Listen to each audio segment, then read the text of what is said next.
La FLAI CGIL, la UIL e la CISL di Agrigento comunicano che è stato sottoscritto insieme alle organizzazioni datoriali di Confagricoltura, Coldiretti e CIA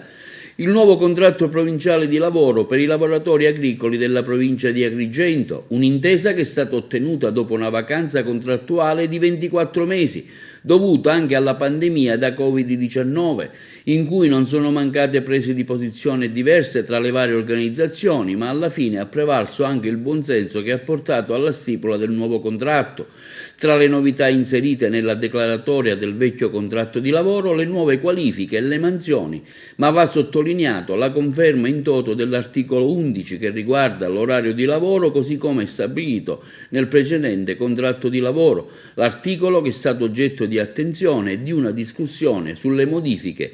da apportare da parte delle organizzazioni sindacali datoriali. Per quanto riguarda invece la parte economica, l'accordo prevede l'aumento per tutti i settori dell'1,7% a decorrere dal prossimo 1 gennaio 2022. Il nuovo contratto avrà una validità che va dall'1 gennaio 2020 al 31 dicembre 2023. I segretari provinciali di FLAI CGIL, UIL e FLAI CISL di Franco, Acquisto e Cimino, nel ribadire l'importanza della contrattazione di secondo livello, hanno espresso una grande soddisfazione per essere riusciti a rinnovare il contratto in un momento molto difficile dal punto di vista economico e sanitario.